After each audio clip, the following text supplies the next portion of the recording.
여러분 안녕하십니까, 김경국입니다. 4월 30일, 오늘이 벌써 4월 마지막 날입니다. 4월에는 참 여러가지 일들이 있었던 것 같습니다. 그 중에서도 가장 중요했던 일은 역시 4.10 총선이었죠. 그런데 기대와 달리 야당의 압승으로 끝이 났고, 또 그 결과물로 어제 윤석열 대통령과 민주당 이재명 대표 두 사람의 이 영수회담, 글쎄 영수회담이라는 표현이 맞는지 모르겠습니다. 대통령이 지금 여당 총재도 아니고 대통령과 야당 대표 만남인데 영수회담이라는 표현은 조금 이상한 것 같습니다. 어쨌건 어제 차담회를 나눴습니다. 135분 동안 온갖 얘기들을 나눴는데, 의료개혁 방향에 대해서 공감대를 확인한 것 외에는 서로 하고 싶은 말들만 주고받았던 것 같습니다. 이재명 대표 오프닝이 끝나고 나가리는 풀 기자들을 붙잡아 놓고 15분간 A4 용지 10장을 읽어 내려갔죠. 독재, 지배, 탄압, 통치, 편가르기 이런 온갖 좀 험악한 단어들에 거기다 또 가족, 그러니까 김건희 여사 얘기입니다. 김건희 여사까지 거론한 이 대표의 모두 발언을 윤 대통령은 고개를 끄덕이면서도 표정은 굳어졌습니다. 비공개 회담에서는 분위기가 역전됐습니다. 윤 대통령이 이 대표의 제안에 대해서 조목조목 설명하면서 이재명 대표는 거의 듣고만 있는 그런 상황이 연출됐다고 합니다. 민주당에서는 대통령이 85, 이재명 대표가 15 정도 그런 거 얘기했다 그러고, 대통령실은 아니다 70대 30 정도는 됐다 이렇게 얘기하는데, 어쨌거나 윤 대통령이 압도적으로 많은 얘기를 했던 것은 맞는 것 같습니다. 대통령실은 어제 차담회 이후 정진석 비서실장, 또 홍철호 정무수석, 이도훈 홍보수석 일제히 나서서 언론을 통해서 다음 회동을 언급하는 등 야당의 민주당의 유화적인 제스처를 취했습니다.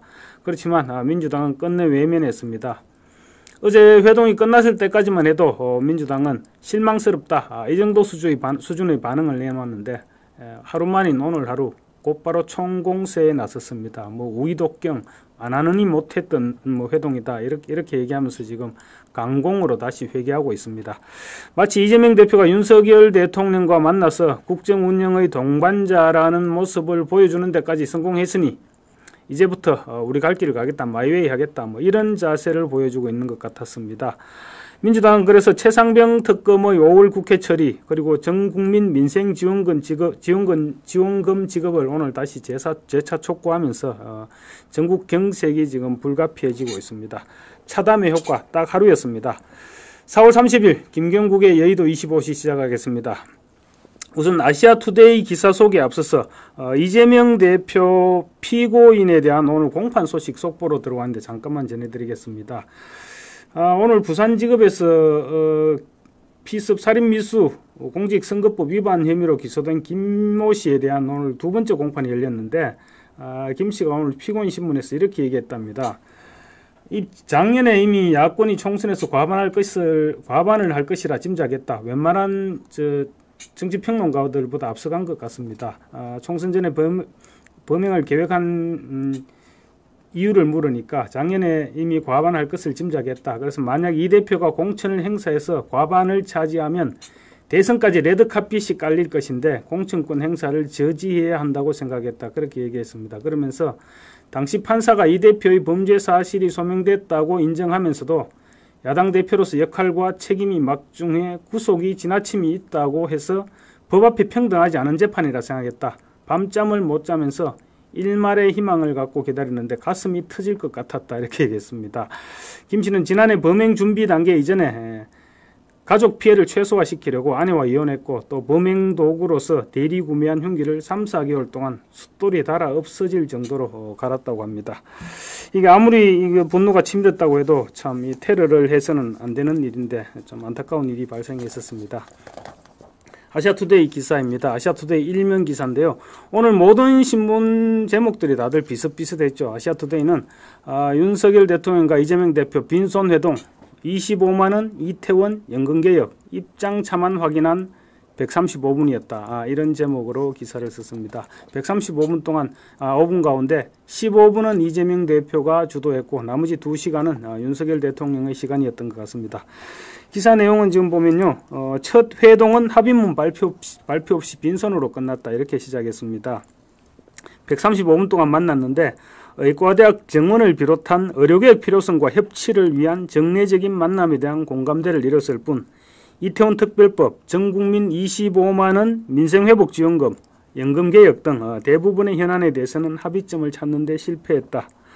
소통을 시작한데 양측은 모두 어제 회동에 대해서 소통을 시작한 것에 의미를 둔다고 평가했다고 적었습니다. 그러니까 만났다는 이외에 다른 소득은 합의는 별로 없었다, 이런 얘기인 셈입니다.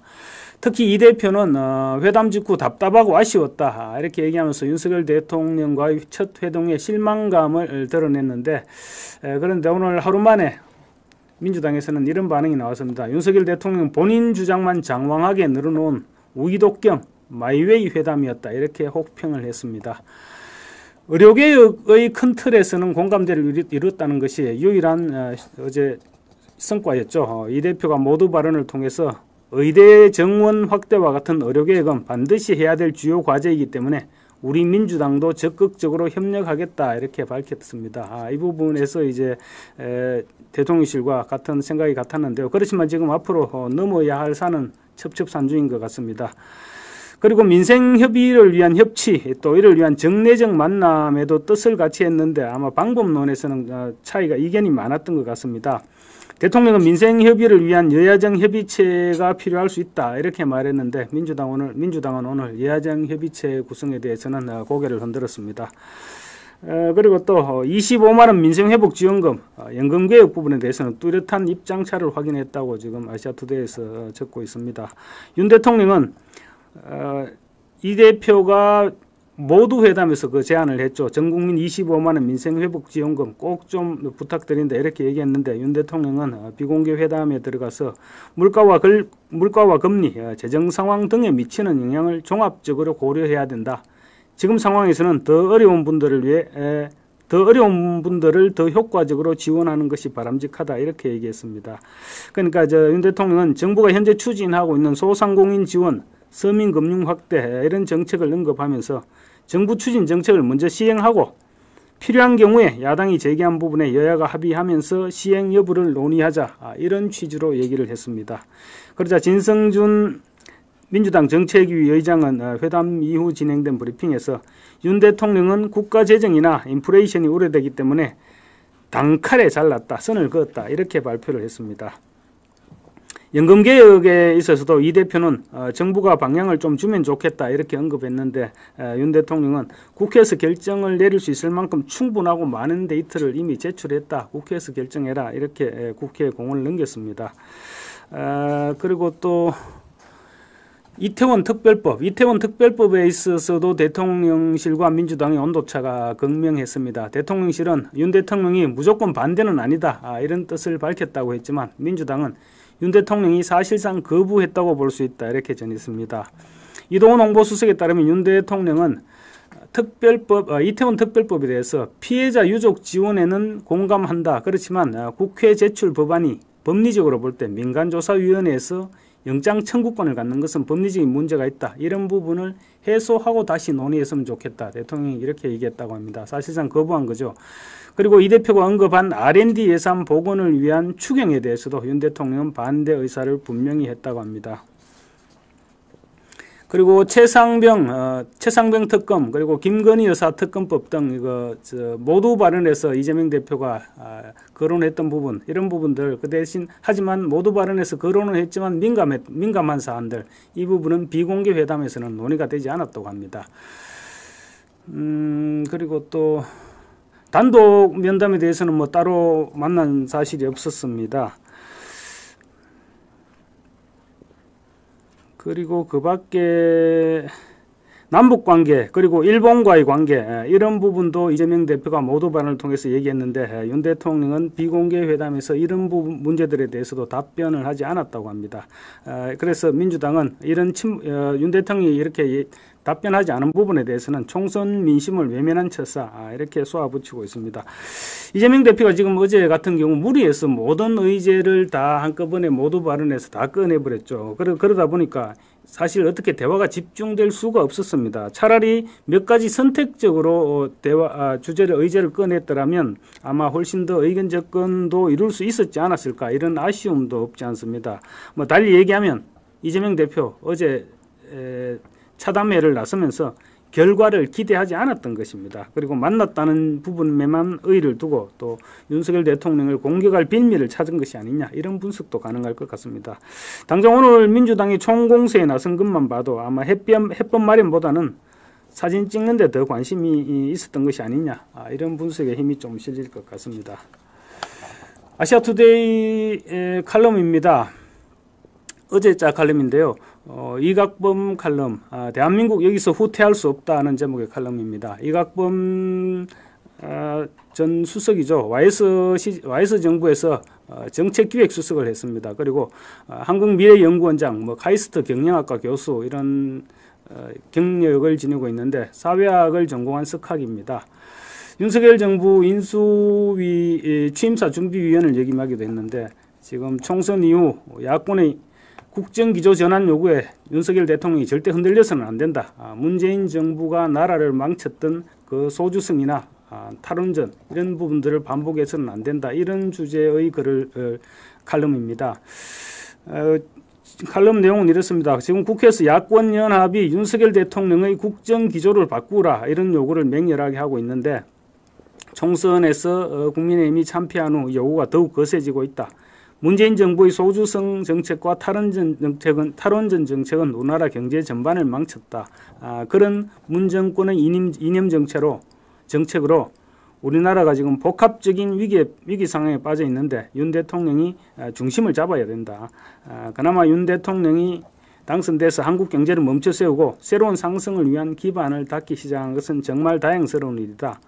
심지어 야당에서도 원로급 인사라는 사람이 윤 대통령 부부가 험한 꼴을 당하기 전에 거국 내각을 하든지 야당과 협치하라, 이런 주문을 하고 있는데, 의석 숫자만 믿고 지금 조폭 같은 협박을 하고 있다. 어차피 대통령에 당선된 순간부터 누구나 호랑이 등에 올라탄 격이 된다. 윤 대통령은 어떤 회유나 위협에 굴함이 없이 세계적 흐름에 일치하는 현재의 국정기조를 바꾸면 절대로 안 된다. 지금부터 어떻게 하느냐에 따라 윤 대통령은 성공한 대통령이 될 수 있고, 또 아니면 실패하여 야수들의 밥이 될 수도 있다. 윤 대통령이 실패한다면 누가 지금 경제와 안보 복합 위기를 극복할 수 있겠는가?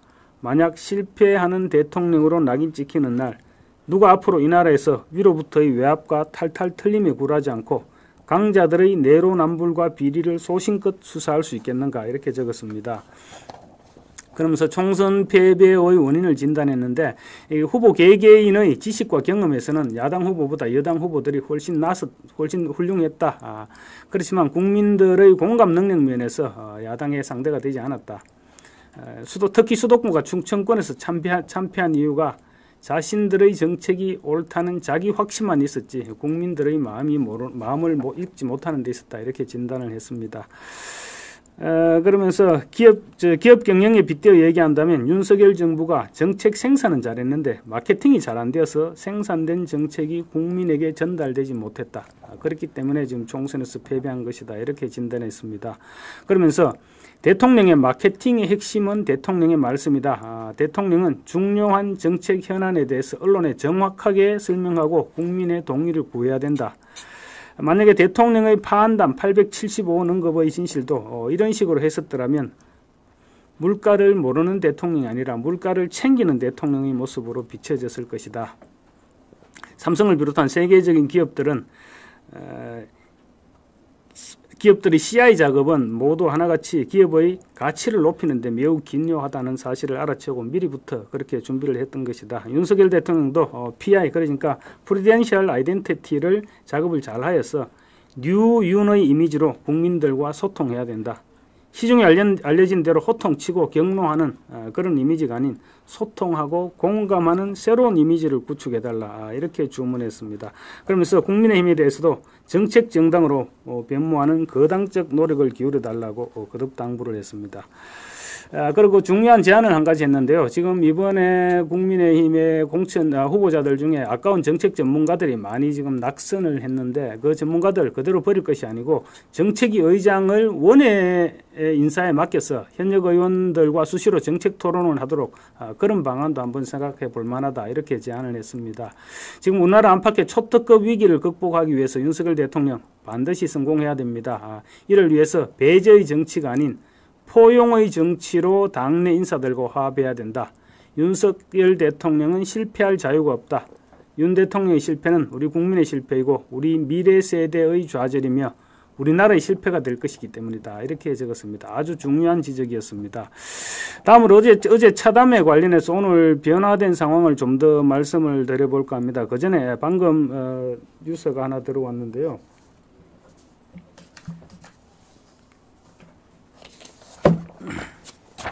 이원석 서울 유튜브 방송 서울의 소리가 오늘 9시에 방송을 하겠다 이렇게 예고했다가 지금 이원석 검찰총장 측에서 반박을 하니까 다시 접은 내용인데 무슨 내용이냐면 이원석 총장이 뇌물수수 의혹을 보도하겠다 이렇게 서울의 소리에서 예고를 했습니다.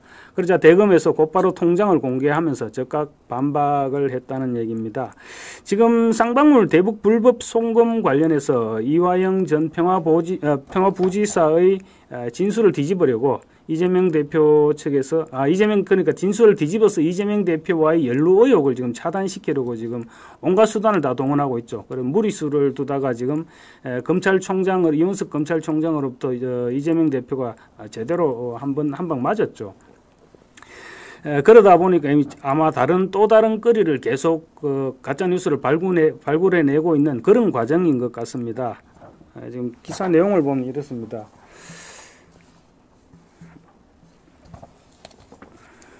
MBC 기자 출신 유튜버 장인수 씨 그리고 유튜버 채널 서울의 소리가 오늘 밤 9시에 헌정 초유의 검찰총장 뇌물수수 의혹 이런 제목으로 동영상을 게시하겠다고 예고를 했습니다. 이들은 2016년 3에서 4월 3, 4월경에 이 총장의 배우자가 박모 변호사의 배우자 정모 씨로부터 두 차례에 걸쳐 4,100만 원을 받았고 관련 증거도 확보됐다. 그러면서 검찰총장을 상대로 입장을 밝히라 이런 요구를 해왔다고 합니다. 검찰 출신인 박 변호사는 시세 조종 혐의로 2016년 검찰 수사를 받다가 구속 기소됐다고 합니다. 그러자 대검찰청은 곧바로 검찰총장과 배우자는 공직자로 일하는 동안 사인과 금전 거래를 한 사실이 전혀 없다 입장문을 내고 근거 없는 허위 유튜브 게시물로 검찰총장과 배우자의 명예를 심각하게 훼손하는 행위에 엄정하게 법률적 책임을 물을 예정이다 이렇게 밝혔습니다. 대검은 이런 반박문과 함께 이 총장 배우자의 계좌 거래 내역 원본도 사진으로 공개를 했습니다. 대검이 공개한 이 총장 배우자 오모 씨의 계좌 거래 내역에 따르면 오 씨가 해당 날짜의 정 씨로부터 돈을 받은 사실은 전혀 없었습니다. 그리고 이 총장이 실제 거래가 있었는지 배우자에게 확인했고 배우자가 직접 은행에 확인 도장이 찍힌 거래 내역을 받아서 확인했다고 합니다. 앞서 한 일간지도 같은 내용을 취재해서 보도하겠다 이러면서 이 총장 측에서 해명을 요구했다고 합니다. 그랬는데 이 총장 측에서 해명하니까 보도를 포기했던 내용인데 그걸 지금 서울의 소리가 다시 유튜브 방송을 하겠다 이렇게 얘기했던 것 같습니다. 이 일간지는 당시 취재 과정에서 박 변호사의 배우자 정모 씨가 2016년 3월 25일 신한은행 계좌에서 그러니까 은행 계좌까지 거론을 했던 것 같습니다. 신한은행 계장에서 오모 씨 그러니까 이 총장의 배우자 오모 씨의 SC은행 계좌로 3천만 원을 송금 그리고 정모 씨가 2016년 4월 15일 신한은행 계좌에서 오모 씨 우리은행 계좌로 1,100만 원 송금 이런 거래 내역을 제시했다고 합니다. 그래서 합의 4,100만 원이네요. 이에 대해 대검은 출처불명의 조작된 거래 내역이다. 검찰총장 배우자의 이름, 은행, 계좌가 모두 허위 조작된 것이라고 밝혔습니다. 대검은 해당 날짜의 이 총장 배우자의 SC은행 그리고 우리은행 계좌 거래 내역서를 공개하고 해당 거래 내역 자체가 아예 없었다고 밝혔습니다. 대검은 또 허위 동영상을 게시할 경우 해당 금융거래 자료를 조작하거나 이를 유포한 사람과 함께 모든 법률적 책임을 엄정하게 묻겠다. 이렇게 밝혔습니다. 그러자 장씨와 서울의 소리 공개하겠다던 영상을 비공개 처리하거나 삭제하고 영상 공개를 취재하겠다고 밝혔습니다. 이게 지금 아마 던져본 것 같은데 걸리면 말고 아니면 걸리면 걸리고 아니면 말고 이런 식인 것 같습니다. 앞으로도 아마 이런 식의 가짜 뉴스를 동원한 의혹 제기 계속 이어질 것으로 보이는데 잘 대응해야 될 것 같습니다. 아시아투데이 기사 내용 하나만 더 소개하겠습니다. 지금 김남국, 코인 김남국 얘기입니다. 아시아투데이 5면에 지금 코인 김남국에 대해서 기사가 나왔는데 간단하게 말씀드리겠습니다. 가상자산 거래 논란으로, 그러니까 상임위 활동을 하면서 그 시간에 가상자산을 거래했다, 이 논란으로 탈당을 했죠. 탈당을 했는데 얼마 전에 지금 더불어민주연합 비례대표 정당이었죠. 비례정당인 더불어민주연합에 입당했다가 더불어민주연합이 민주당하고 합치면서 자연스럽게 지금 당적이 회복됐습니다. 회복됐는데 과거 탈당 배경에 대해서 당내 일부 세력에게 강요당했다. 당시 의총을 앞두고 탈당을 하는 게 맞지 않다, 이렇게 분명히 말씀드리고 충분하게 탈당 거절 의사를 표시했는데도 내부에서 자기를 가지고 지도부를 흔들고 공격했기 때문에 어쩔 수 없이 탈당했다, 이렇게 주장했습니다. 자지 탈당과 관련한 의혹들이 사실은 기초사실 자체가 없는 상태로 마녀 사냥식 공격을 했기 때문에 복당하는데 장애 사유가 다 사라졌다. 그래서 당적을 회복한 것도 크게 문제가 되지 않는다, 이렇게 주장하고 있는 것입니다. 그러면서 마녀 사냥식 공격의 예로 대선 비자금, 뇌물, 내부정보 이용 등의 의혹을 지적했습니다. 그런데 실제 정작 핵심 논란이었던 상임위 회의 시간에 가상자산 거래를 했다는 내용에 대해서는 언급하지 않고 그냥 넘어가려고 하고 있습니다. 가장 비난을 받았던 부분이 바로 상임위 회의장에서 코인 거래를 했다는 그 부분 때문이었는데, 앞으로 아마 김남국 의원 아직 젊으니까 정치를 계속하겠죠. 그렇지만 정치를 계속하겠지만 이 부분은 코인 거래 의혹 부분은 아마 앞으로 정치하는 기간 계속 김남국 의원을 따라다니지 않을까, 이렇게 생각됩니다. 어제 차담회, 어제 대통령과 이재명 대표의 차담회에서 좀 간과하고 있는 부분이 있는데 기사에서 좀 많이 빠진 언론들이 많이 있었던 것 같습니다. 뭐 일부 언론들은 다 지적을 했지만 총리 인선 문제는 윤 대통령도 이재명 대표도 둘 다 꺼내지를 않았습니다. 국무총리 사실은 이번에 야당이 3분의 2가 넘는 3분의 2의 거의 육박하는 그 정도 의석을 확보하면서 국무총리 인선 문제가 당장 화두로 떠올랐죠. 그래서 이번 차담에서 총리 인선 문제가 꽤 심도 있게 거론되지 않겠느냐. 최소한 심도 있게 거론은 되지 않더라도 뭐 어떻게 구체적인 이름까지는 거론되지 않더라도 방향성이라도 제시되지 않겠느냐, 얘기하지 않겠느냐, 이런 전망이 있었는데 아예 논의 테이블에 올리지 않았습니다.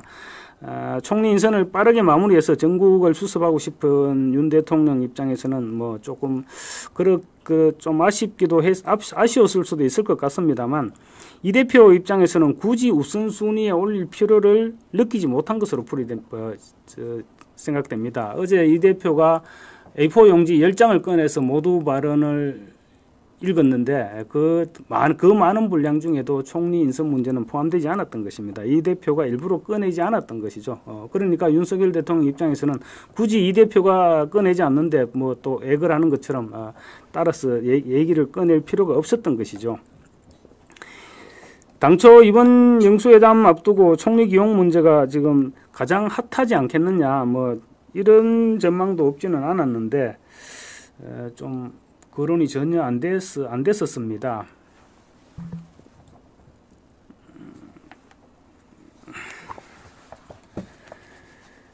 그리고 오늘 이제 아까 얼핏 말씀드렸는데 어제 회담이 그렇게 끝나고 좀 어제까지만 해도 그냥 민주당에서 실망스럽다, 이 정도 반응이었는데 오늘은 지금 민주당에서 좀 훨씬 많이 나가고 있습니다. 하루 만에 지금 차담회를 하기 이전 상태로 지금 민주당의 상황이 그대로 그 상태로 다시 돌아간 것 같습니다. 차담회 효과는 그러니까 단 하루였다, 뭐 이렇게 봐도 되지 않을까 싶을 정도로 오늘 민주당에서 강경한 반응을 내놓았습니다.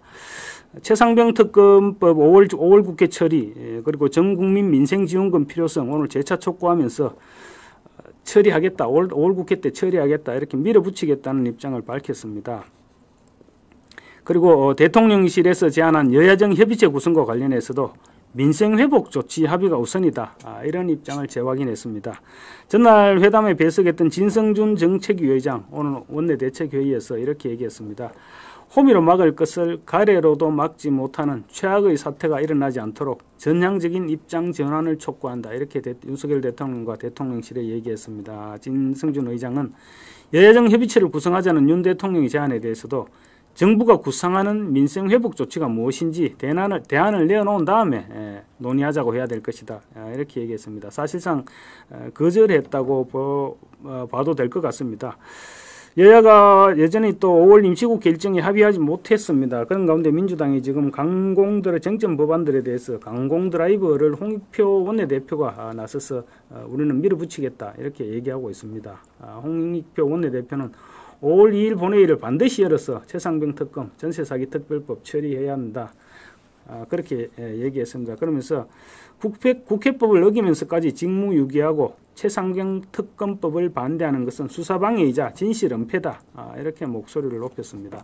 그러니까 결국은 최상병 특검을 통해서 윤석열 대통령에게 화살을 겨누겠다. 이 의도를 그대로 드러낸 것이죠. 그리고 또 윤석열 대통령이 거부권을 행사했던 이태원 참사 특별법에 대한 재의결 역시 5월 임시국회에서 진행하겠다고 합니다.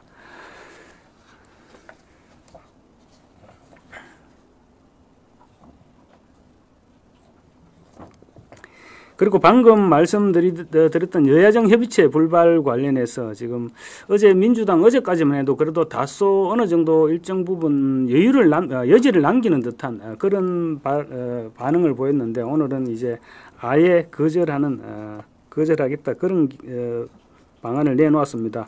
사실상 합류 거부 의사를 비쳤습니다. 지금 민주당 입장은 이런 것 같습니다. 우리가 굳이 여야정 협의체를 구성해서 거기에 논의하지 않더라도 우리가 뭐 국회 압도적인 다수인데 표결을 통해서 모든 결정을 하면 되는데 굳이 우리가 왜 여야정 협의체가 여야정 3자 회동까지 추진해 가면서 고생할 필요가 뭐 있겠느냐 이런 입장인 것 같습니다. 앞으로 지금 아마 22대 우리 국회 굉장히 힘든 나날이 계속될 것 같습니다.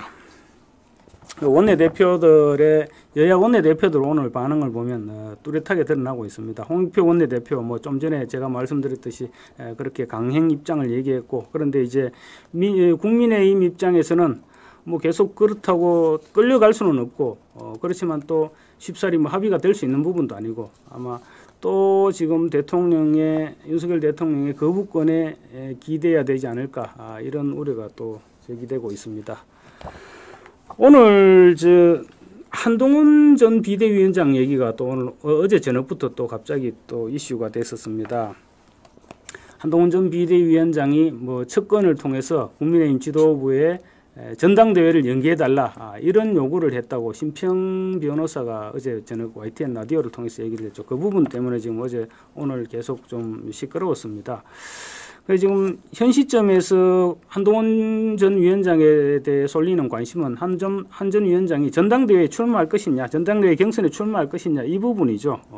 그 부분인데 한동훈 전 위원장은 측근을 통해 전당대회 연기를 부탁했다 이런 일부 주장에 대해서 오늘 아시아투데이 기자를 비롯한 기자들에게 그런 말을 한 적이 없다. 전혀 사실이 아니다. 신 변호사와 일면식이 없다. 이렇게 밝혔습니다. 그러면서 굳이 저런 사람의 말을 보도해 줄 필요가 있는지 모르겠다. 신 변호사의 주장에 강한 불쾌감을 드러냈습니다. 그렇지만 한동훈 전 위원장이 정작 출마하지 않겠다 이런 얘기는 명시적으로 하지를 않았었거든요. 그래서 지금 또 다른 분석들이 쏟아져 나오고 있습니다. 사실 지금 한동훈 전 위원장이 전당대회에서 당대표로 출마할 경우 총선 패배 직후라는 점이 좀 부담스럽기는 하겠죠. 그렇지만 오히려 결자 해지 이런 명분을 내세워서 출마한다면 금방 대세론이 형성될 수도 있을 것이다. 이런 전망도 적지 않습니다. 한동훈 전 위원장만큼 지금 전국적으로 인지도와 지지도를 가진 사람이 국민의힘에는 찾아보기가 쉽지 않죠. 홍준표 시장이 사실은 하루가 뭐다 하고 지금 한동훈 전 위원장을 저격했던 것도 다들 아는 사실이지만 그랬던 것은 한동훈 위원장이 전당대회에 출마하면 당권을 장악하게 될 것이고 당권을 장악하게 되면 자기의 다음 대선 구도에서 홍 시장 본인이 밀릴 것 같다. 이런 우려에서 그런 조바심에서일 것입니다. 그런데 이번에는 심평 변호사가 지금 홍준표 시장의 지금 바톤을 이어받아서 수시로 지금 한동훈 전 위원장을 깎아내리고 있습니다. 신 변호사 어제 YTN 라디오 신유래 뉴스 정면 승부에 출연해서 한 전 위원장이 당대표 경선에 출마하기 위해서 전당대회를 가능한 연기해달라 이런 말을 측근 국회의원들에게 했다는 말을 전해들었다. 이렇게 주장했습니다. 한동훈 전 위원장의 전당대회 출마 가능성을 시사하면서 부정적인 여론을 조성하기 위한 발언이 아닐까 뭐 이렇게 추측할 수 있을 것 같습니다. 그런데 어제 낮에 이미 국민의힘이 황우여 전 대표, 그러니까 황우여 상임고문이죠. 상임고문을 비대위원장으로 추천해서 초대해서 6월 말이나 7월 달에 전당대회를 열리는 게 지금 사실상 기정사실화 되어 있습니다. 그런 마당에 이런 말을 흘린다는 것은 결국 한동훈 흠집 얘기가 아니겠느냐 뭐 이런 분석이 가능할 것으로 보입니다. 한동훈 전 위원장이 아직 출마 여부에 대한 구체적인 언급을 하지 않고 있죠. 그러니까 불출마로 밀어붙이기 위한 그런 술수가 아니겠느냐 이런 의혹도 없지 않습니다. 신 변호사 어제 인터뷰에서 한 전 위원장의 당대표 출마 가능성에 대해서 가능하면 전당대회에 참여해서 당대표가 되려는 뜻을 가지고 있을 것이다. 이렇게 자기가 마치 다 꿰차고 있는 듯이 이렇게 얘기했습니다. 총선이 끝난 뒤 사실 얼마 안 된 현 시점에서 한동훈 전 위원장이 전당대회 출마할 경우 책임론이 나올 것이고 그 책임론이 나오면 이제 전당대회 출마 반대 여론이 형성될 것이다. 그러니까 전당대회를 연기해서 그런 비난이 조금이라도 줄어들게 되면 그때 출마하려고 한동훈 전 위원장이 지금 측근 의원들에게 계속 얘기를 하고 있는 것이 아니냐 그런 유의 얘기였습니다. 신 변호사 얘기가. 신 변호사는 한동훈 전 위원장이 가진 정치적 자산이 많지 않다. 그래서 시간이 지나면 잊혀질 것이다. 그래서 시간이 지나서 잊혀지기 전에 한동훈 위원장이 너무 빠르지도 그렇다고 잊혀지면 너무 늦어지면 잊혀질 테니까 너무 늦지도 않게 적당한 시기에 정계 복귀를 꾀하지 않겠느냐 이렇게 추측을 했습니다. 한동훈 전 위원장 오늘 여러 기자들하고 지금 문자인지 뭔지 하여튼 소통이 있었던 것 같습니다.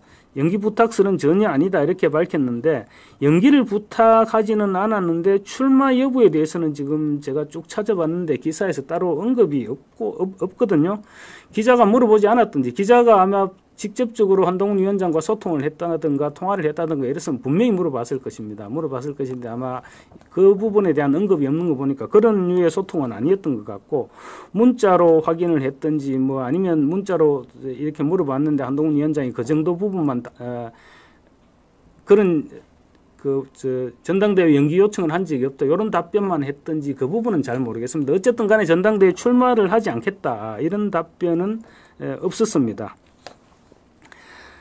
결국 지금 정치권에서 이런 얘기가 나오고 있죠. 한동훈 전 위원장이 이번 기회를 놓치면 그러니까 이번 전당 기회를 놓치면 정계에 복귀할 타이밍이 적절치 않다. 무슨 얘기냐면 내년 보궐선거에 출마를 해야 되는데 내년 보궐선거 지금 1년 만에 보궐선거 사유가 과연 생길 수 있을지도 모르겠고 또 생긴다고 하더라도 어떤 지역에 있을지도 모르고 거기에다 또 설령 있다고 보궐선거 사유가 발생했다고 하더라도 당에서 누가 당권을 잡고 있을지 모르겠지만 당에서 한동훈 전 위원장이 다시 복귀하는 걸 찬성해서 한동훈 전 위원장에 공천을 주겠느냐 그런 추측도 그런 전망도 충분히 할 수 있죠. 그리고 또 그 다음 보궐선거는 내후년 보궐선거는 2026년 지방선거 때 같이 실시됩니다. 그때 지방선거 때 실시되면 2026년 6월인데 만약에 그 보궐선거를 통해서 정계에 복귀하겠다 그러면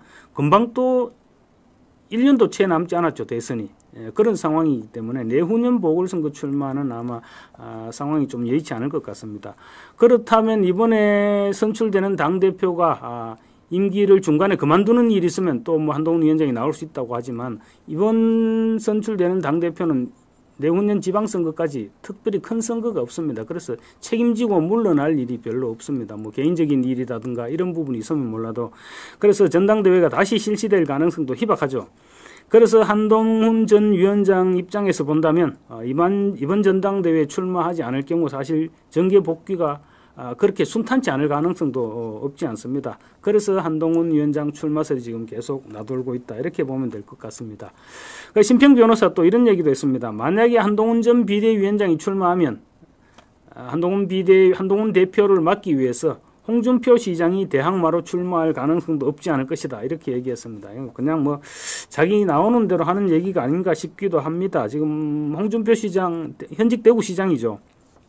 그리고 홍 시장 역시 당대표 경선에 섣불리 덤벼들었다가 패배하면 정치 생명에 치명상을 입게 됩니다. 그런 결정을 하기가 쉽지 않을 것입니다. 그리고 무엇보다 현역 국회의원들 홍준표 시장 그렇게 좋아하지가 않습니다. 좋아하지 않고 있습니다. 전당대회 홍 시장이 출마하려면 그만큼 위험 부담을 안아야 된다는 얘기죠. 이거 조금 다른 얘기는 한데 지금 심평 변호사가 지금 계속 뭐 윤석열 대통령의 멘토다 이렇게 하면서 계속 언론에 이렇게 나와서 뭐 자기가 마치 윤석열 대통령과 굉장히 친하고 다 아는 것처럼 이렇게 지금 얘기하고 있는데 과거 문재인 전 대통령을 지지하다가 윤석열 대통령 지지로 옮겨 탔습니다. 그리고 또 최근에는 보면 어제도 보면 그랬는데 이재명 대표를 극찬하는 이런 발언도 지금 계속하고 있습니다. 그래서 행보가 많이 오락가락하는 그런 행보입니다. 그래서 불쾌감을 표시하는 여당 내에서 그 불쾌감을 심평 변호사에 대해서 불쾌감을 표시하는 사람들이 많이 있습니다. 지난해에는 윤석열 대통령 후보 시절 인수위 수행팀장을 맡았던 최측근 이용 의원 페이스북에 이런 걸 또 올렸습니다. 이제 그만 변호사님의 본업이라는 헌법학자로서 소명과 시인 역할에 충실해달라. 더 이상 윤의 멘토 심평발 창작물은 두고 보지 않겠다. 이렇게 저격하기도 했습니다. 그런데 한동훈 전 위원장 출마 연기, 한동훈 전 위원장이 전당대회 연기를 요구했다. 이런 기사는 이번이 어제 심평 변호사 얘기가 처음이 아닙니다. 지난 한동훈 전 위원장이 SNS에 글을 올렸던 지난 21일 날 국민일보도 보도를 했습니다. 똑같은 내용이었습니다. 그런데 심평 변호사가 이거를 보고 얘기하는 것인지 뭐 아니면 또 다른 소스가 있어서 뭐 얘기하는지 모르겠지만 어쨌든 내용은 뭐 거의 동일합니다. 당시 국민일보 기사도 내용이 똑같았고 뭐 똑같은 내용이었습니다. 근데 이제 이렇게 한동훈 전 비대위원장에 대한 관심이 쏠리고 있는 것은 지금 국민의힘 그리고 여권 전체가 그만큼 위기 상황에 처하고 있다. 이런 판단 때문이죠. 지금 그래서 전당대회 연기 여부와 무관하게 한동훈 전 위원장 다시 지금 정치권에 다시 돌아와야 된다. 이런 요구가 지금 갈수록 높아지고 있습니다. 한 전 위원장 총선 패배 책임지고 물러나서 직거 중인 상태인데 윤석열 대통령의 오찬 초청을 거절하면서 긴장 관계가 지금 조금이 아니고 조금 심각한 것 같습니다. 그런 관계인 것 같은데 그 사이를 틈타서 홍준표 시장 뭐 계속 다시는 당에 얼씬거리지도 마라 배신자 이런 온갖 독설로 지금 한 전 위원장 비방하고 윤석열 대통령과 거리를 자꾸 벌려놓는 데 주력하고 있습니다.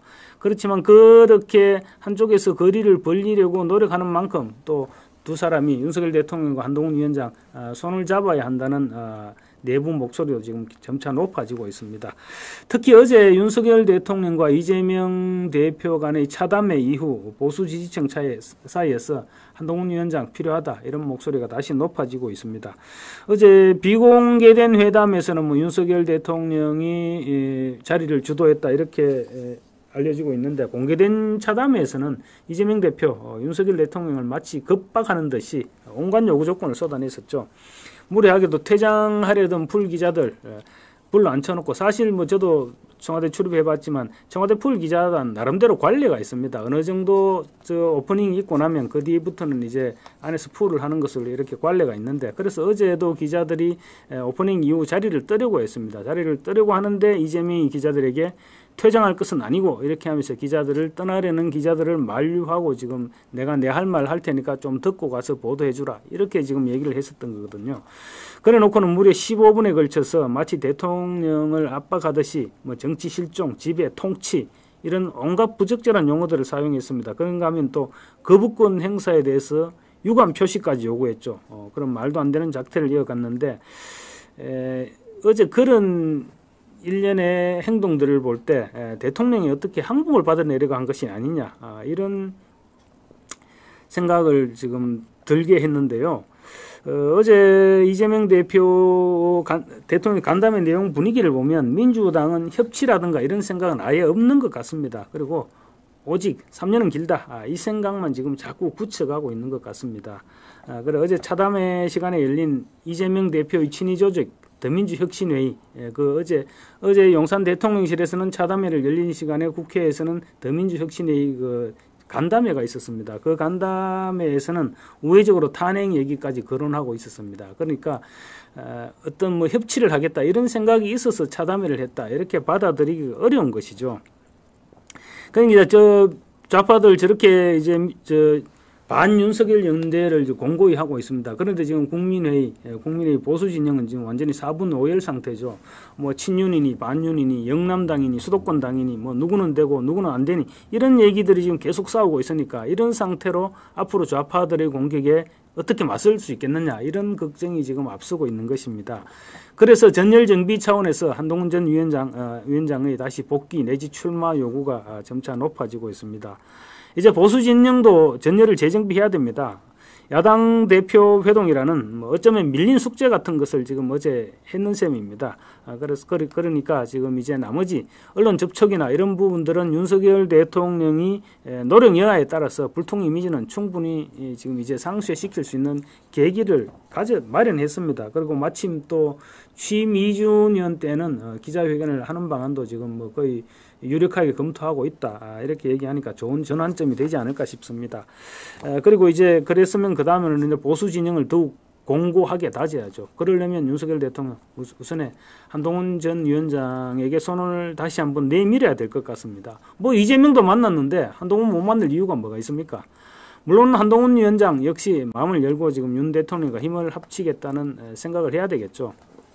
그렇지만 어쨌든 지금은 이제 주도권을 윤석열 대통령이 쥐고 있습니다. 그러니 윤석열 대통령이 이번에는 손을 한번 내밀어 주는 것이 어떨까 이런 지적들이 많이 하고 있습니다.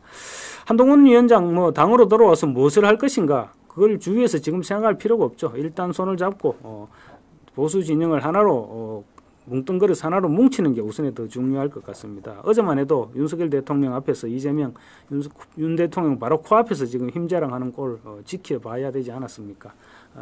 아마 이재명의 힘자랑 이번 한 번이 끝이 아니고 이번이 시작일 것입니다. 벌써 내부적으로는 윤석열 대통령 임기 단축 얘기를 벌써 자기들끼리 하고 있는 것입니다. 그러니까 지금 상태에서 이재명에 대항할 카드로는 사실은 한동훈만한 카드도 없죠. 뭐 당내 세력 구도도 따지고 네 편 내 편 따지고 이렇게 하다 보면 이재명이 득세하는 꼴을 계속 지켜만 봐야 되고 계속 끌려가야 될 것입니다. 그러니까 이번에 윤 대통령과 이재명의 차담회 이걸 계기로 오히려 보수 진영이 뭉치는 계기로 삼으면 어떨까 그랬으면 하는 생각입니다. 지금 자칫하면 눈 뜨고 당할 수 있으니까 하루빨리 두 사람이 만나서 전선을 더욱 굳건히 다져야 될 것 같습니다. 당대표 선출 전당대회를 앞두고 지금 이렇게 물밑 경쟁이 지금 시작되고 있는 거하고는 달리 지금 국민의힘 원내대표 경선은 지금 계속 지지부진한 상태를 면하지 못하고 있습니다.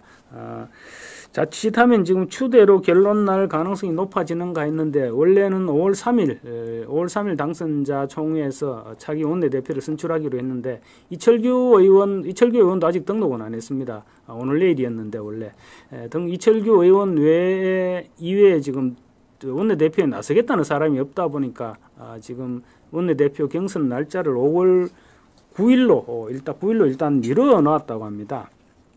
밀어놨다고 하는데 그때가 된다고 갑자기 지금 뭐 후보가 나타날지 그 부분은 잘 모르겠습니다. 지금 어쨌든 간에 이철규 의원에 대해서는 너무 친윤 색채가 강하다. 그리고 또 지난 총선 때 인재영입 위원장으로 지금 공천 작업에 깊숙이 개입했던 만큼 총선 패배에 책임을 져야 한다. 이런 당선인들 사이에 이런 여론이 좀 많은 것 같습니다. 그런데 지금 또 이번 총선 패배 초반에 영남당이라는 부분들이 영남당 때문에 뭐 실패했다 이런 얘기들이 많이 돌았죠. 그 당 지도부가 전부 영남 인사들이라서 수도권의 기류를 몰라서 그래서 그런 선거 대책밖에 세울 수 없었기 때문에 우리가 패배했다 이런 다소 엉뚱한 그런 영남당 논란이 지금 계속 제기되면서 영남에 있는 중진 의원들 그러니까 원내대표를 할 만한 중진 의원들이 다 원내대표를 출마를 포기를 해버렸죠. 포기를 해버리다 보니 그리고 수도권 3, 4선 중진들 중에서도 보니까 지금 적임자가 잘 없는 것 같습니다. 그래서 지금 날짜는 일단 9일로 미뤄놨는데 어떻게 경쟁이 성사될지 어떨지는 아직은 좀 더 지켜봐야 될 것 같습니다. 지금 뭐 의원들 사이에는 이런 얘기도 있나 봅니다. 전체 의석수의 3분의 1을 간신히 넘는 야당 원내대표. 지금 이 정도 수의 여당 원내대표, 이 정도 숫자로는 대통령과 친윤계 사이에서 샌드위치만 되는 것 아니냐. 그래서 지금 너도 나도 원내대표에 대해서 손사래를 치고 있는 것이 아니냐. 이런 전망들이 나오고 있는데 이 부분을 또 뒤집어 볼 필요가 있습니다. 어떻게 보면 이럴 때 원내대표로 나서면, 그러니까 이제 지금 국민의힘 108석에 불과하죠. 108석에 불과하기 때문에 원내대표 사실은 아무리 잘하더라도 야당에게 밀릴 수밖에 없습니다. 그래서 야당과의 협상에서 밀리는 것은 뭐 당연하다. 어떻게 보면 밀려도 본전이라고도 할 수 있습니다. 그런데 만약에 어떻게 잘해서 이기게 되면 대박이죠. 이기면 대박인데 그런 기회로 삼을 수도 있다는 것이죠. 그런데 지금 중진 의원들 너무 몸을 사리고 있는 것은 아니냐, 이런 지적도 없지 않아 보입니다. 또 지금 하나 더 있는 게, 윤석열 대통령 이번 주 중에 민정수석실을 신설하기로 하고 이번 주 중 인사를 지금 막판 인사를 검증 중이라고 합니다. 현 정부 출범과 함께 민정수석실을 폐지했죠. 윤석열 대통령이 처음에 이제 대통령실을 구성하면서 민정수석실을 아예 폐지해버렸습니다. 그런데 그 민정수석실을 되살리되 사정 기능은 논란 가능성이 있는 사정 기능은 빼고 민심과 관련해서 다양한 정보를 수집하고 분석하고 이런 역할에 중점을 두는 조직으로 지금 민정수석실을 부활시킨다, 이런 구상인 것 같습니다. 어제 윤석열 대통령 이재명 대표 만나서 민정수석실을 민심 청취를 위해 되살리겠다, 이런 뜻을 밝히면서 사실상 지금 신설을 공식화했죠. 윤석열 대통령은 어제 얘기하면서 국정 운영을 하다 보니 민심 정보, 정책이 현장에서 이루어질 때 어떤 문제점과 개선점이 있을지 정보가 좀 부족한 것 같다. 그래서 김대중 정부에서도 민정수석을 없앴다가 2년 뒤에 다시 부활시켰구나. 왜 그랬는지, 왜 부활시켰는지 지금 내가 이해가 가는 측면이 있다. 이렇게 어제 이재명 대표에게 얘기했습니다. 현장 민심을 제때 파악하고 이를 정확히 전달하는 한편 정책 조정과 공직기강, 정보통합, 이런 역할을 하는 수석급 비서관 신설이 필요하다고 느꼈다는 것입니다. 명칭은 지금 뭐 원래는 민정이라는 부분 명칭에 거부감이 있기 때문에 법률수석 비서관으로 한다, 이런 얘기도 있었는데 다시 지금 민정수석으로 그대로 사용하는 쪽으로 논의되고 있고, 혹시 지금 이제 민심청취 이런 부분을 감안해서 민심수석이다, 뭐 이런 가능성도 없지 않다고 합니다. 후보로는 원래 이복현 금감위원장이 지금 유력하게 거론돼 왔죠. 지난번에 얘기될 때부터 거론됐었는데 이복현 위원장이 다른 추가적인 공직은 이제 더 이상 갈 생각이 없다. 이 자리에서 잘 마무리하는 게 최선이고 사회에 기여할 수 있는 부분이라고 생각한다. 이렇게 얘기해서 이복현 위원장은 제외하고 나머지 검찰총장 재직 당시에 대검 차장을 지냈던 강남일 변호사, 그리고 박찬호 전 광주지검장, 이금노 전 수원고검장, 한찬식 전 서울 동부지검장, 권익환 전 서울 남부지검장, 뭐 이런 사람들이 지금 이름에 오르내리고 있다고 합니다. 이재명 대표 재판과 관련해서 한번 말씀드려볼까 합니다. 어제 영수회담은 했지만 이재명 대표 재판 수사 법대로 그대로 진행돼야 합니다. 지금 어제 이재명 대표는 뭐 대통령과 사진 찍고 이렇게 하면서 재판부나 검찰 수사하는 검사들에게 내가 지금 이렇게 대통령하고 지금 악수하고 이렇게 차 마시는 사람이야. 내가 지금 이 대한민국 국정 운영의 한 축이야. 이런 부분을 보여주는 것으로 아마 어떤 식으로든 사법 리스크에 영향을 끼치겠다. 뭐 이런 생각이 강했던 것 같습니다. 어쨌든 뭐 이재명 대표 입장에서는 어제 같이 사진을 찍었으니까 국정 운영의 동반자라는 점을 부각시키는 데까지는 성공한 것 같습니다. 이재명이 그렇게 윤 대통령을 만나자고 했던 것은 어제 오프닝, 그러니까 차담회를 시작하면서 A4 용지를 꺼내서 막 그 얘기를 하는 그 부분을 볼 때 검찰과 사법부에 내가 윤석열 대통령의 국정운영 동반자다 이 사인만 보내고 싶었던 것이 아니라 모두 발언을 통해서 마치 내가 대통령보다 더 세다 이렇게 과시라도 하듯이 어제 온갖 말을 쏟아냈죠. 심지어 뭐 거부권 행사에 대한 아까도 말씀드렸지만 거부권 행사 사과 요구도 하고 뭐 가족 사건 김건희 여사에 대한 특검 수용도 공개적으로 촉구하고 그런 폭주하는 모습을 보였거든요. 그래서 아마 그런 부분들이 자기 힘을 좀 과시하고 싶었던 것이 아니냐 그런 지적도 없지 않습니다. 자, 이제 그렇다면 검찰과 법원은 어떻게 해야 됩니까? 뭐 이재명의 뜻대로 재판 속도를 조절하고 수사 검사들이 기가 죽어야 됩니까? 그런 일이 있어서는 절대 안 되겠죠. 윤 대통령이 어제 이재명 대표를 만나서 대통령실 조직 개편을 얘기하면서 법률수석 비서관, 그러니까 방금 말씀드렸던 민정수석실이죠. 민정수석 비서관실 신설을 얘기했던 것도 주목할 필요가 있습니다. 과거 민정수석실의 기능 가운데 사정 기능이 있었죠. 그렇지만 이번에는 사정 기능은 배제시키고 민심 탐방 등의 역할만 하겠다 이렇게 얘기했지만 어쨌든 민정수석실입니다. 아마 그 얘기를 듣는 이재명 대표 입장에서 뜨끔했을 수도 있었을 겁니다. 어쨌거나 이재명 대표에 대한 수사와 재판 한치의 느슨함도 없이 계속 진행돼야 합니다. 이재명 대표 오늘도 대장동 서울중앙지법에서 한 대장동 재판, 대장동 관련 배임 및 성남 FC 뇌물 의혹 사건 공판에 출석했습니다. 총선이 끝나면서 이재명 대표에 대한 재판도 지금 점차 속도를 내게 될 것으로 기대되는데요. 이재명 대표 오늘도 재판정에서 좀 망신이라면 망신일까? 아니면 사실 일반 국민 같은 보통의 피고인 같으면 절대 할 수 없는 말을 했다가 재판장에게 한 소리를 들었습니다. 오늘 오전에 남욱정인 신문 이후 이재명 대표가 몸 상태가 좀 좋지 않다. 오후 재판에는 내가 좀 빠져도 되지 않겠느냐.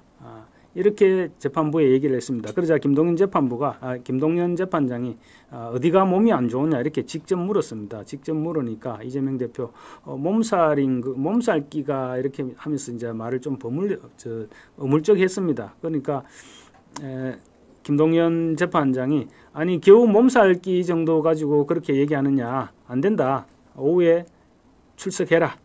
이렇게 요구해서 오후에 다시 재판정에 출석을 했었습니다.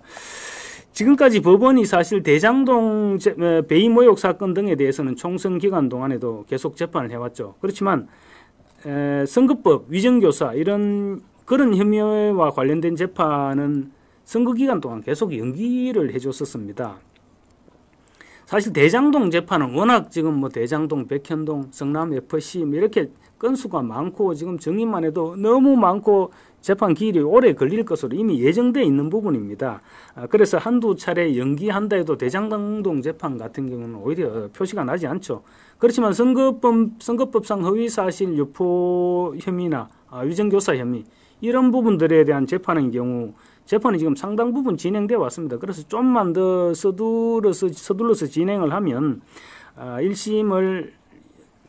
1심 선고를 좀 앞당길 수도 있는데 지금 총선 기간 동안 그 재판을 계속 연기를 해줬었거든요. 그래서 사실상 이재명의 편의를 봐줘왔던 것입니다. 이재명 대표 선거 재판 전략이 시간 끌기라는 사실 뭐 대한민국에서 모르는 사람이 있겠습니까? 이재명 대표 그래서 결국은 자기 아킬레스건이라고도 할 수 있는 위정교사 사건 재판도 지금 무려 5명의 증인을 추가로 신청했습니다. 시간 끌기 작전에 본격 들어간 거죠. 위정교사 사건은 사실은 이재명 대표의 정치 운명이 걸린 재판이라고 할 수 있습니다. 작년 9월에 이 대표에 대한 구속영장을 기각했던 유창훈 부장판사도 그렇게 얘기했죠. 위정교사 혐의는 소명이 된 것으로 보인다. 이렇게 얘기를 했었죠. 그러면서 현직 야당 대표가 어떤 이렇게 하면서 구속영장을 기각했었는데 위정교사 혐의는 공범인 김진성 씨가 내가 거짓말했다 이렇게 다 자백을 했습니다. 그리고 관련 물적 증거까지 이미 다 내놓았습니다. 그러니까 증인이나 증거가 더 이상 필요도 없는데도 불구하고 다시 5명을 추가로 증인을 신청했다. 이건 의도가 너무 분명한 것이죠. 재판을 최대한 연장시켜 보겠다. 이런 내용인 것입니다. 원래 법조계에서는 총선 전에 위정교사는 1심 선고가 나올 수 있지 않겠느냐 이런 전망까지 하고 있었습니다. 그런데 지금 총선을 넘겨 공판이 지금 하염없이 지연되고 있습니다. 원래 지난달 3월 18일 위정교사 사건 심리재판부가 다음 기일을 총선 전인 4월 8일로 잡으려 했습니다. 그런데 뭐 뚜렷한 이유 없이 4월 22일로 미뤘다가 다시 5월 13일로 연기했다가 최종적으로 5월 27일로 연기했습니다. 6월 26일 날 재판이 한번 열렸으니까 결국은 석 달 만에 재판이 제기되는 셈입니다. 이게 있을 수 없는 일이죠. 일반인들 재판 같으면 상상도 할 수 없는 일입니다. 그런데 만약에 여기에 또 증인 5명을 추가한다. 이렇게 하면 보통 이렇게 뭐 법조인들 얘기를 들어보니까 증인 1명 하면 따로 분리심문을 하기 때문에 분리심리를 하기 때문에 보통 한 달 정도 추가를 된답니다. 그렇게 하면 5명이면 5달이 늦춰지게 되는 것이죠. 뭐 그럼 중간중간에 시간을 끌면 올 연말 내로 1심 선고가 또 어려워지는 셈입니다. 증인 채택 여부는 일단 뭐 재판부가 결정하는 만큼 다음 달 27일로 예정된 공판에서 어떤 결정을 내릴지 주목되는데 재판부도 지금 아마 굉장한 압박을 받고 있을 것입니다. 신속한 재판에 대해서 압박을 받고 있기 때문에 증인 신청을 거부할 가능성이 높지 않느냐 뭐 이런 전망이 나오고 있습니다. 위정교사 사건에서 집행유예 이상의 형이 나오면 이재명 대표 대선 가도에 치명타를 입게 되죠. 5년 이상 출마를 피선거권 5년이 제한되고 그러면 대선 출마를 할 수 없게 됩니다.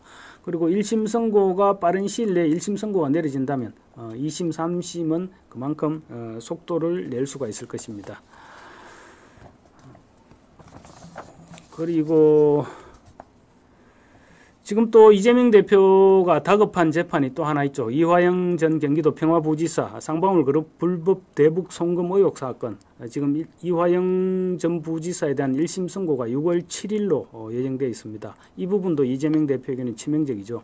이재명 대표 아직 이 부분에 관련해서는 기소는 되지 않았습니다. 그렇지만 이화영 전 부지사가 만약에 1심에서 유죄 선고를 받게 되면 곧바로 검찰은 이재명 대표를 제3자 뇌물 혐의로 기소할 것으로 지금 그렇게 계획하고 있는 것 같습니다.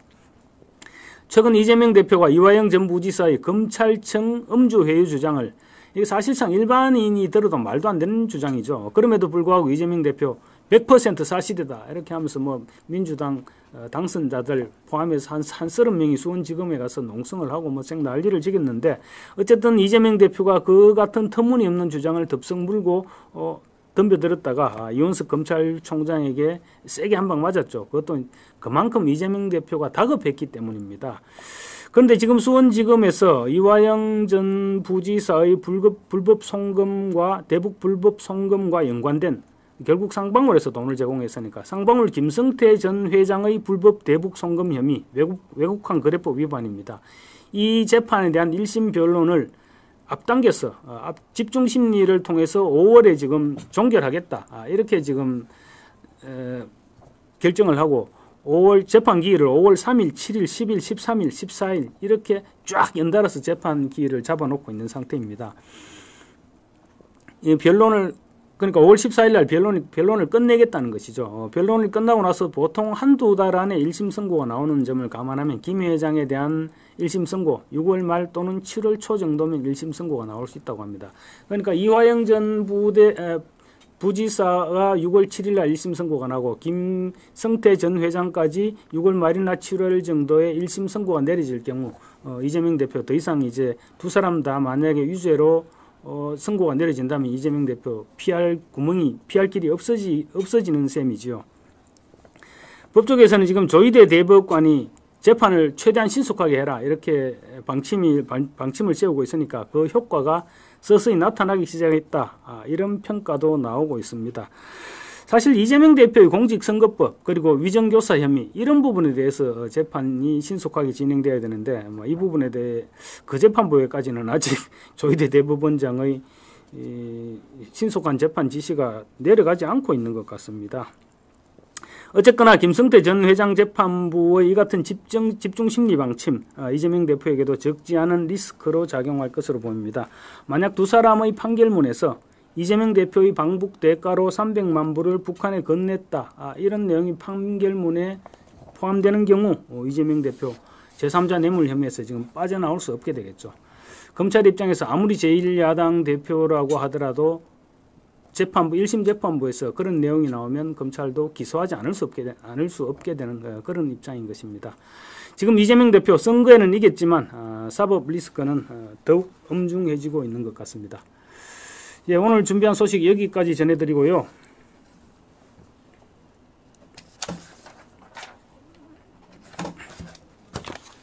투몰에서 지금 이제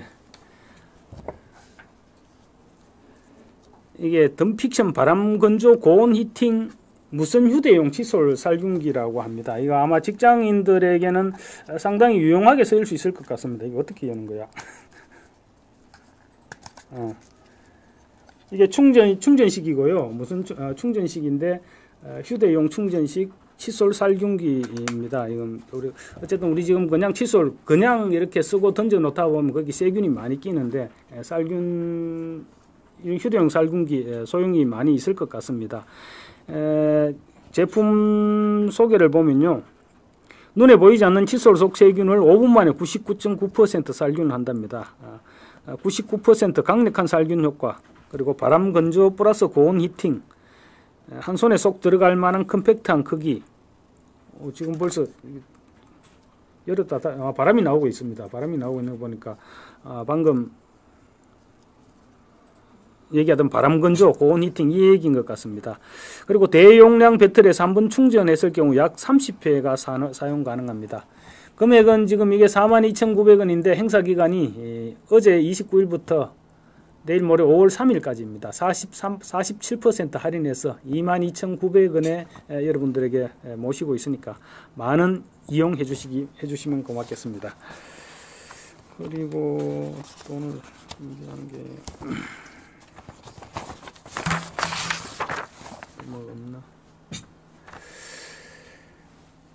예, 오늘 준비한 소식은 뭐 여기까지 전해드리겠습니다. 이제 21대 국회 지금 한 달도 남지 않았습니다. 그런데 앞으로 아마 계속 또 좀 좋지 않은 국회발 소식들이 전해질 것 같습니다. 전해질 것 같지만 뭐 어쩔 수 없습니다. 뭐 그래도 뭐 시간은 흘러가지 않겠습니까? 너무 분통 터뜨리지 마시고 편안한 밤 되시기 바라겠습니다. 감사합니다.